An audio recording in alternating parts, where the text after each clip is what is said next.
अस्सलाम वालेकुम dear students, उम्मीद करता हूँ सब लोग खैरियत से होंगे। मैं हूं मोहम्मद नवीद शाह और आज जो है हम first year computer science chapter number 2 का फोर्थ लेक्चर पढ़ने वाले हैं, जिसमें हम पाइथन के अंदर किस तरह से इनपुट डाटा किया जा सकता है और किस तरह से हम डाटा को कंप्यूटर स्क्रीन पर डिस्प्ले कर सकते हैं, वो हम आज के लेक्चर में पढ़ने वाले हैं। और कौन कौन से फंक्शन इसके लिए यूज होते हैं, उनका क्या मेथड होता है, किस तरह से उसको हम यूज कर सकते हैं, वो सारा कुछ मैं आज के लेक्चर में प्रैक्टिकल एग्जाम्पल के साथ आप लोगों को समझाने वाला हूँ। अच्छा, ये लेक्चर जो है वो 10th कंप्यूटर वालों के लिए भी है, जिनका चैप्टर नंबर 3 है, उसके अंदर भी इनपुट और प्रिंट फंक्शन का यूज किया जाता है। तो 10th कंप्यूटर वालों के लिए भी मैं ये चैप्टर लेक्चर अपलोड करूंगा और फर्स्ट ईयर वालों के लिए भी ये लेक्चर जो है वो अपलोड होगा, तो दोनों ही इस लेक्चर से मुस्तफीद हो सकते हैं। तो फर्स्ट ऑफ ऑल जो है, जब भी आप कंप्यूटर प्रोग्राम लिखते हैं तो उसमें बेसिक 3 स्टेप होते हैं। एक, आप डाटा इनपुट करते हैं, डाटा उसका कंप्यूटर उसको प्रोसेस करता है एंड देन आउटपुट जनरेट करता है, जो कि कंप्यूटर स्क्रीन पर या जो है वो प्रिंटेड फॉर्म में डिस्प्ले किया जाता है। तो फर्स्ट ऑफ ऑल अगर हम इनपुट की बात करते हैं तो इनपुट क्या होता है? Anything that is given to the computer. ठीक है, अब उसमें simply the process of providing data to the program for processing is called input. ठीक है, जो भी चीज आप कंप्यूटर के अंदर इनपुट करेंगे, खा वो इंस्ट्रक्शन हो सकती हैं, माउस के जरिए दी जा सकती हैं, माउस के जो है माइक्रोफोन के जरिए आप जो है वो वॉइस इनपुट भी कर सकते हैं। जैसे गूगल असिस्टेंट को आप वॉइस इनपुट देते हैं ट्रांसलेशन करने के लिए, सिंपली आप जो है वो कीबोर्ड के थ्रू भी टेक्स्ट इनपुट कर सकते हैं। ठीक है, लेकिन जो टेक्स्ट जो है वो जो इनपुट जो है वो कीबोर्ड के थ्रू दिया जाता है, उसको हम क्या बोलते हैं? स्टैंडर्ड इनपुट बोलते हैं। और उसके लिए हम फंक्शन यूज करते हैं, इनपुट का फंक्शन, जो कि स्टैंडर्ड इनपुट करने के लिए हम यूज करते हैं। ठीक है, माइक के जरिए या कीबोर्ड के जरिए जो है इनपुट दिए जाते हैं, उनके लिए डिफरेंट जो है मेथड यूज किया जाता है। ठीक है, डिफरेंट लाइब्रेरी यूज की जाती हैं input function simple standard input करने के लिए, जिसमें हमने प्रीवियस लेक्चर के अंदर 4 तरह का डाटा पढ़ा था, जिसमें इंटीजर है, जिसमें फ्लोट है, जिसमें स्ट्रिंग वैल्यूज हैं, या जिसमें जो है वो बुलियन वैल्यूज है। इस तरह की वैल्यूज को इनपुट करने के लिए आप जो है वो यूज करते हैं कीबोर्ड का, और इस तरह के इनपुट को जो है वो स्टैंडर्ड इनपुट बोला जाता है। अब हम देखते हैं कि इस फंक्शन को हम किस तरह से यूज कर सकते हैं। तो सिंपली जो है ये एक सिंपली फंक्शन है जिसको आप जो है वो यूज करते हैं ड्यूरिंग प्रोग्राम एग्जीक्यूशन डाटा को इनपुट करने के लिए। तो इसके लिए सिंपली आप लोगों ने जो है कोई भी वेरिएबल जिसके अंदर आपने वैल्यू इनपुट करानी है वो लिखना है। ये हमारे पास असाइनमेंट ऑपरेटर होता है, और आप इनपुट का कीवर्ड लिखेंगे। ठीक है, और सिंपली आप ब्रैकेट लगा देंगे। तो जो भी आपके पास, जैसे ही जो है यहाँ पर प्रोग्राम ये स्टेटमेंट एग्जीक्यूट होगी, तो प्रोग्राम एग्जीक्यूशन स्टॉप हो जाएगी। आप वैल्यू इनपुट करेंगे, वो वैल्यू जो है वो इस एक्स के अंदर स्टोर हो जाएगी। अब दूसरे नंबर पर इससे हमें पता नहीं चल रहा कि आप जो है क्या वैल्यू इनपुट करनी है, और सम टाइम यूजर जो है यहाँ पर कंफ्यूज हो जाता है। तो आप इसके साथ जो है कोई मैसेज भी प्रिंट करा सकते हैं। जैसे आप चाहते हैं कि एंटर नंबर, या कोई भी आप मैसेज इनपुट करना चाहते हैं, प्रिंट कराना चाहते हैं, तो वो भी आप इसके साथ जो है वो प्रिंट करा सकते हैं।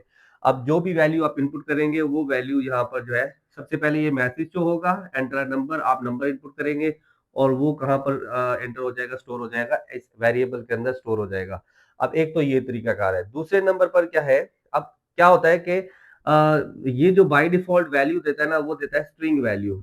इसका मतलब है कि अगर आप कोई नंबर भी इनपुट करेंगे, 56 इनपुट करेंगे या 56.5 इनपुट करेंगे, कोई भी वैल्यू आप इनपुट करेंगे, वो बाय डिफॉल्ट स्ट्रिंग में जाएगा। इसका मतलब है कि आप इनके ऊपर डायरेक्टली अरिथमेटिक ऑपरेशन परफॉर्म नहीं कर सकते।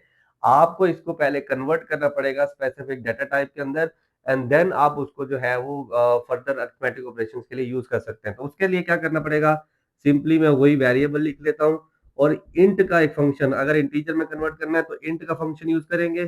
ठीक है, और इसके अंदर आप इनपुट लिखेंगे। ठीक है, इनपुट का फंक्शन इसके अंदर लिख लेते हैं, एंटर अ नंबर।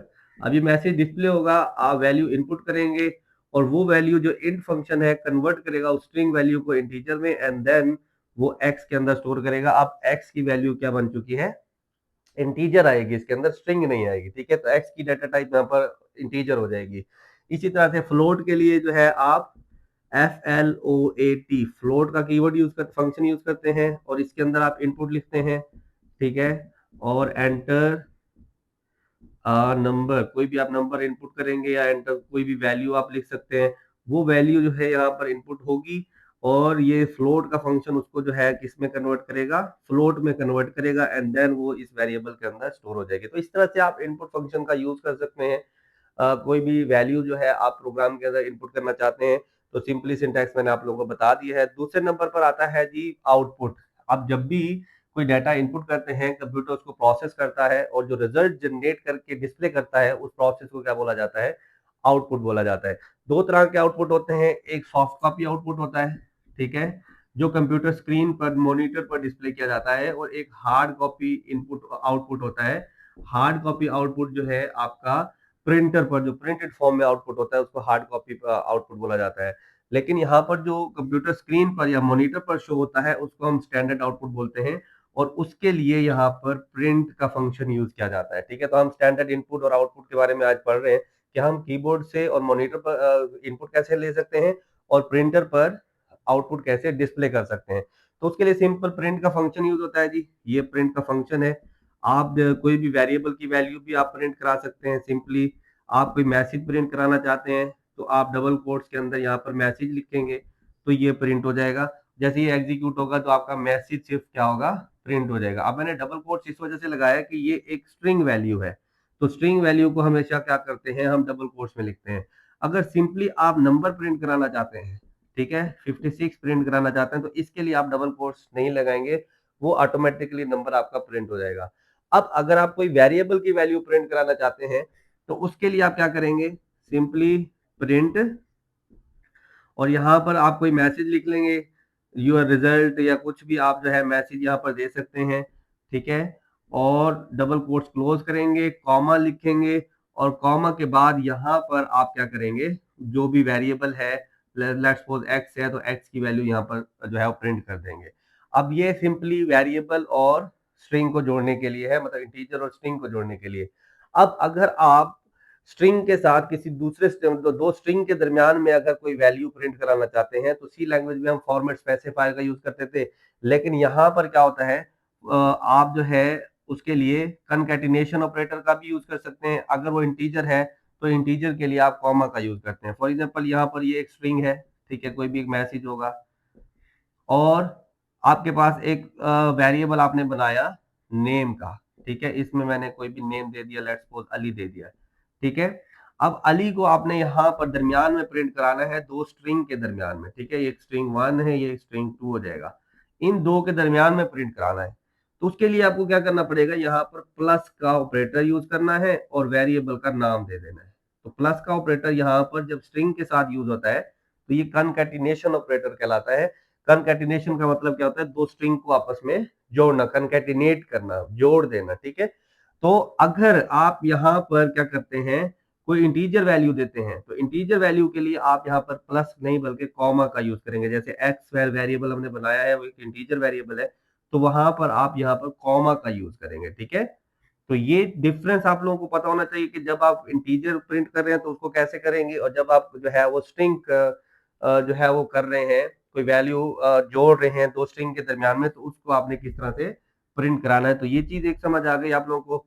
एक और हम जो है, जो स्टैंडर्ड वे है हमारे पास अभी, जो रिसेंट यूज किया जाता है प्रिंट के साथ, वो है बेसिकली फॉर्मेटेड स्ट्रिंग, ठीक है। उसके लिए क्या होता है? अब यहाँ पर तुम कनकैटिनेशन ऑपरेटर यूज कर रहे हैं। अगर आप स्ट्रिंग के अंदर तमाम वेरिएबल को यूज करना चाहते हैं, अलग अलग स्ट्रिंग नहीं, मतलब एक ही स्ट्रिंग के अंदर तमाम वेरिएबल को यूज करना चाहते हैं, तो उसके लिए आप स्ट्रिंग से पहले लिखेंगे एफ और डबल कोट्स, यहां पर जैसे योर नेम इज, अब यहां पर अब मैं वेरिएबल देना चाहता हूं, तो उसके लिए मैं क्या करूंगा? यहां पर करली ब्रेसेस लगाऊंगा और नेम का वेरिएबल लगा दूंगा, ठीक है। अब यहां पर नेम आ गया, और and your age is equal to, यहाँ पर जो है मैं एज का कोई वेरिएबल बना के मैं यहाँ पर लगा दूंगा, ठीक है, ये क्लोज कर दूंगा। अब ये डबल कोट्स भी यहाँ पर लगा दूंगा। अब देखिए मैंने दो स्ट्रिंग के, अब एक ही स्ट्रिंग के अंदर मैंने मल्टीपल वेरिएबल्स को यूज किया है, तो उसके लिए यहाँ पर मैं सब स्ट्रिंग से पहले क्या लगाऊंगा? एफ का वर्ड एक लेटर लगा दूंगा। ये बताएगा कि ये एक फॉर्मेटेड स्ट्रिंग है और इसके अंदर हम वेरिएबल का यूज कर सकते हैं करली ब्रेसेस का इस्तेमाल करके, ठीक है। तो ये तरीकाकार होता है इनपुट फंक्शन का यूज करने का और प्रिंट फंक्शन का यूज करने का, जब हम स्क्रीन पर आउट जो है कोई मैसेज प्रिंट कराना चाहते हैं, या वेरिएबल्स का वैल्यूज प्रिंट कराना चाहते हैं, आउटपुट प्रिंट कराना चाहते हैं। तो इन मेथड से अब देखें, मैंने नंबर भी, मैसेज भी अलग प्रिंट करके दे दिया, मैसेज के साथ कोई नंबर प्रिंट कराना है, 2 स्ट्रिंग्स को जोड़ना है, ठीक है? एक स्ट्रिंग में मल्टीपल वेरिएबल्स का यूज़ करना है और किस तरह से इनपुट को इंटीजर में कन्वर्ट करना है, फ्लोट में कन्वर्ट करना है, ठीक है? बाय डिफ़ॉल्ट आपको पता होना चाहिए कि बाय डिफ़ॉल्ट क्या देता है? स्ट्रिंग वैल्यू देता है। तो इनपुट और आउटपुट फंक्शन का मैंने कंप्लीट कांसेप्ट आप लोगों को यहाँ पर एक्सप्लेन कर दिया है। होप सो आप लोगों को समझ आया होगा। समझ आया तो चैनल को सब्सक्राइब कर लें और मैं साथ जो है अब इसकी प्रैक्टिकली विजुअल स्टूडियो कोड पर डिफरेंट प्रैक्टिकल एग्जांपल्स के साथ भी मैंने बनाई हुई हैं, तो वो भी मैं साथ आप लोगों के जो है वो इसके साथ अटैच कर दूँगा लेक्चर के साथ, वो भी आप लोगों ने ज़रूर देखनी है। अपना बहुत ज़्यादा ख्याल रखना है। गुड बाय, अल्लाह हाफ़िज़।